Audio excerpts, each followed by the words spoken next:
Hello, it's me again, and today we're going to talk about the books I read in January. Okay, so this month I got through 4 books, which is good, that's a lot of books, but I would like to be reading more if I did not spend so much time looking at my phone.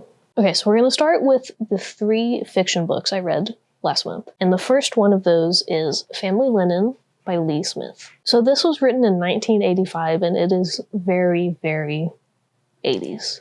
And I just, the word choices, the tone, it's very 80s, which isn't necessarily a bad thing, but also it just becomes a lot to digest. Okay, so this is a family drama that's kind of, I would call it post-Southern Gothic, if that makes sense. Okay, so it's about these 4 siblings, maybe it was 5, we're gonna say 4, who all had like a contentious relationship with their mother, and then she dies and they have to all deal with that and deal with everything from their past getting dredged up. This was good. I gave it a 3.5 for me, because it was good, it was enjoyable, but also it was very 80s. There's a teenage boy in this book, and it is just, imagine a middle-aged white woman in her 40s in 1985 writing a teenage boy, and that's exactly what you're going to get. It was very heavy on the stream of consciousness, which I enjoyed. I don't mind stream of consciousness. I don't mind when stuff gets a little confusing. So,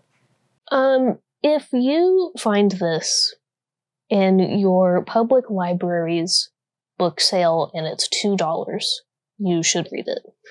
And that maybe is more of a review than my real review. Okay, the next one we're going to talk about is a tome, and I did not understand 25% of it, and that is Bleeding Edge by Thomas Pynchon. I've talked about Pynchon before. I do like him. He's very dense and very, also, I would say, kind of stream of consciousness, just like a bunch of stuff and facts and statements and links and comparisons all getting thrown at you at one time. And if you don't have any background info on like whatever overarching subject matter he's talking about, you're going to be lost and confused, which I kind of was for this one because, okay, this one is set right before 9/11, like the months leading up to it. It's about Maxine, who runs a fraud investigation business on the Upper West Side, and she ends up entangled in this conspiracy involving the early days of the internet. So kind of like, not the dot-com boom, but I think the cusp of the dot-com crash, which I guess was a thing. And yeah, she ends up embroiled in this conspiracy, which is a lot of Thomas Pynchon's books. So the problem here is that I don't really know anything about the early internet. I know there was a dot-com boom. I don't really know what that means or what happened, but I know it was a thing. There's so many references to things and events, and they're so subtle, just like names or links or simple words that are connecting you to things, that I feel like I missed a lot of those and kind of lost some of the substance in it.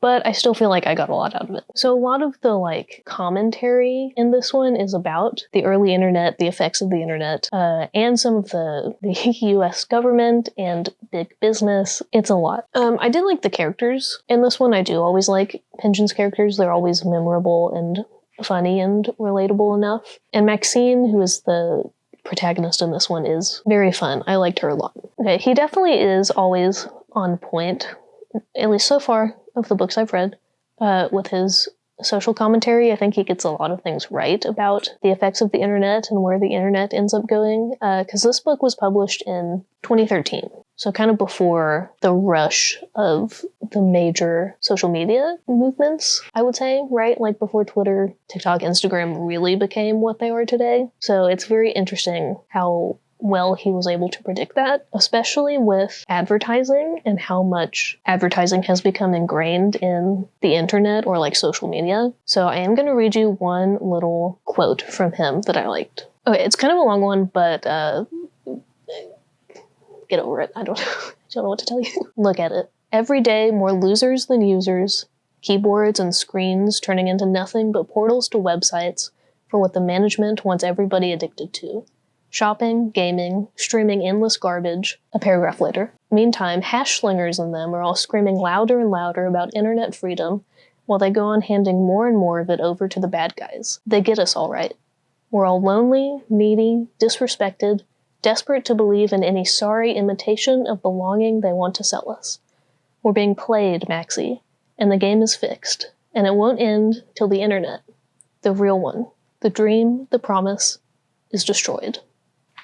I like that one. Okay, this one for me, even though it was a bit of a, not a struggle, but it takes mental effort to get through this one. But this one was 5 stars. Our next book is A Killing Cold by Kate Alice Marshall. This one was really good. Okay, this was actually another 5-star for me, so January was a good month. Okay, so this is about Theodora Scott. She ends up meeting this uber rich guy, and in 6 months they're engaged, and they're going to this winter cabin retreat up in the mountains, and she's going to meet all of his family for the first time. But while they're there, she starts getting threatening messages on her phone, and she finds a picture of herself as a child taken at the cabin, but she thought that she had never been there before. That's not a spoiler, it's in the description. So it's kind of about her just trying to figure out what happened to her, how she had been there before, and how she ended back up there again. I really enjoyed this one for the vibes, definitely. It's very well done, snowy mountain, you're snowed in and stuck atmosphere, which some books try and do, and I don't think they pull it off, but this one pulled it off really well. The characters were really well done. I liked Theodora a lot as a character, and I thought, without getting into spoilers, I thought her backstory was really interesting and well done. I'll leave it there. I don't want to spoil anything for you because I think it would be more fun if you go into this one blind. Okay, this one was my January book of the month pick. I'm trying to be better about reading these in the month that I get them, so I don't end up like last year where I just have 8 book of the month books and I don't get to read my other books on my TBR and it becomes a whole problem. So we're going to do better about that this year. Our last book, this one was a holdover from last year that I kind of forgot about. And didn't include in my last video, but The Demon of Unrest by Erik Larson. So this one is about the beginning of the Civil War, basically all of the events leading up to the Battle of Fort Sumter, and this is really good. I mean, if you read historical nonfiction, you know that Erik Larson is very good. I've read his In the Garden of Beasts before, and that one was really good. Yeah, and this one was really good too. It's really solid, it's easy to read, easy to digest, has a lot of really good information in it, and I think you get to know the people involved really well, which I like in nonfiction history books. My only thing with this one is sometimes he got a little, snippy in his tone about certain people, and it's not overt or anything, and, maybe it's just me reading too much into it, but it was just, kind of funny sometimes. I was like, oh, I guess you don't like this random dude. I don't know. Maybe that one was just me, but it was enough that, I feel like I noticed it, so. The only other thing, so this one was a 4.5 stars for me, I really liked it. The only other thing is, especially at the beginning, sometimes, the way it was ordered got a little confusing. It felt like we were jumping back and forth between locations and points on the timeline, and that, it took a little bit to get moored into it, but after I did, it was good, and it flowed really well, and it was really easy to read.